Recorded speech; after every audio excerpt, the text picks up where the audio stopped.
तब हगीत का पुत्र ओदनिया कौन है? दाऊद का बेटा, सिर ऊंचा करके कहने लगा मैं राजा बनूंगा। सो उसने रथ और सवार और अपने आगे आगे दौड़ने को 50 पुरुष रख लिए। उसके पिता ने तो जन्म से लेकर उसे कभी यह कहकर उदास ना किया था कि तूने ऐसा क्यों किया। वह बहुत रूपवान यानी बहुत सुंदर था और अबशालोम के पीछे उसका जन्म हुआ था।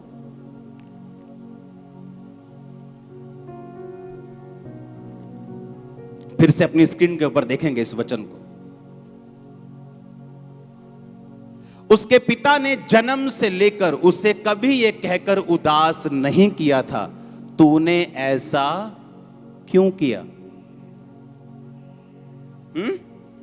जब कोई बच्चा शरारत करता है, कोई ऐसा काम करता है जो वचन के खिलाफ है, जब हम ये वर्ष पढ़ते हैं तो हमें ऐसा लगता है कि दाऊद बड़ा अच्छा आदमी था। लगता है कि नहीं? बहुत सॉफ्ट, अपने बेटे को कभी नहीं डांटा, प्यारा आदमी, कभी उदास नहीं किया। लगता है कि नहीं? हाँ, बचपन से लेके जवान तक कभी उदास नहीं किया अपने बेटे को। हमें पढ़ के ऐसा लगता है हमें भी ऐसा हो जाना चाहिए।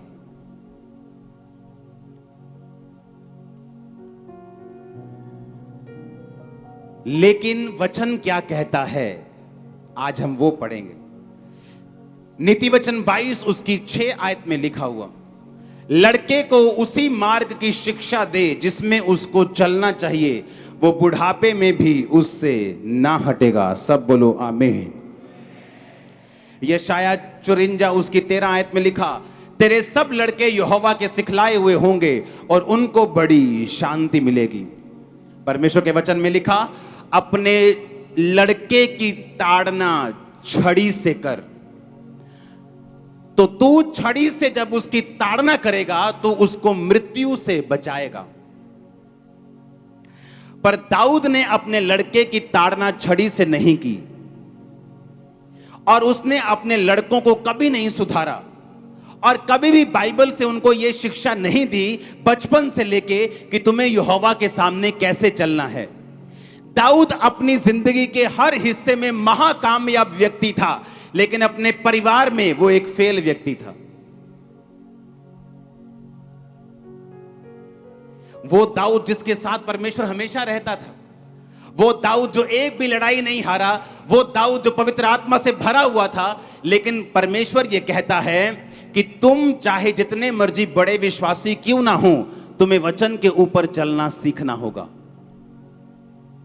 उसने अपने लड़के की ताड़ना कभी नहीं की, जबकि बाइबल कहती है अपने लड़के की ताड़ना छड़ी से कर। तो जब छड़ी से तू ताड़ना देगा अपने बेटे को तो उसको मौत से बचा लेगा। पर दाऊद ने कभी अपने बेटे को ताड़ना नहीं दी, उसको कभी उदास नहीं किया, उसको हमेशा शाबाशी देता रहा और बोलता रहा कोई बात नहीं, सियाना हो जाएगा, बैठ जाओ। आप मेरी बात समझ रहे कि नहीं? और सिर्फ एक ही ऐसा क्षेत्र, एक ऐसा एरिया, एक ऐसी चीज थी जिसमें दाऊद फेल था, वो था उसका परिवार। कारण यह था परमेश्वर के वचन को इग्नोर करना और दूसरा बैतशेबा के साथ व्यभिचार करना। आप मेरी बात समझ रहे कि नहीं? उसके परिवार में छुटकारे की कमी इसलिए थी क्योंकि वो परमेश्वर के वचन को पूरी तरह से फॉलो और अपनी बुलाहट को फॉलो नहीं कर पाया।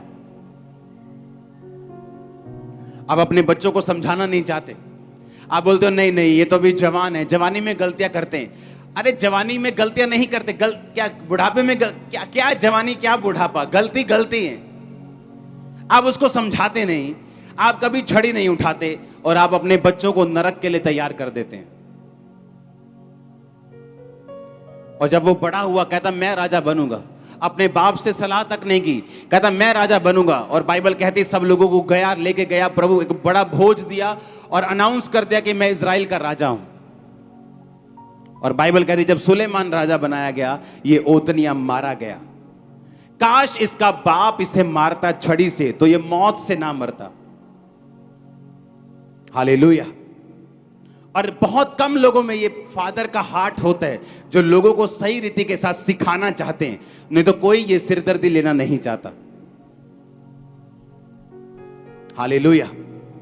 उसने कहा जो पहला काम तेरा है वो ये है कि अपने शरीरों को पवित्र मन भावता जीवित करके परमेश्वर को चढ़ाना, और तेरी बुद्धि नहीं होनी चाहिए जो बाइबल कहती है, तेरी बुद्धि उसके अनुसार होनी चाहिए, ना कि जिस हिसाब से तेरे परिवार, तेरे बूढ़े, तेरे दादा परदादा चलते आए, ना कि उस हिसाब से, बल्कि बाइबल के हिसाब से। आप मेरी बात समझ रहे कि नहीं? एक ही जगह दाऊद ने फेलियर देखा, वो क्या था? उसका परिवार। एक ही जगह उसने फेलियर को महसूस किया अपनी लाइफ में, वो कहां पर?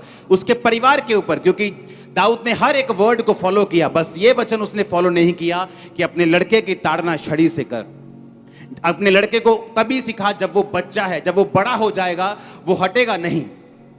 आज आपके बच्चे अगर चर्च में नहीं है पढ़ाई के नाम पे कि उन्होंने पढ़ना है, ट्यूशन है, तो आप उनको तैयार कर रहे हो कि जब बड़े होकर वो रिबिलियस हो जाएंगे, खुदा के खिलाफ हो जाएंगे, परिवार के खिलाफ हो जाएंगे, आप उनकी जिंदगी में कुछ नहीं कर सकेंगे।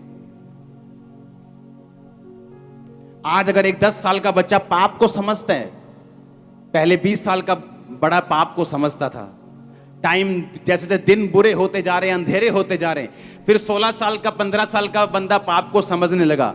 आज 8 साल का बच्चा भी पाप को समझता है। अगर वो पाप को समझता है तो चर्च क्यों नहीं लेके आए तुम लोग?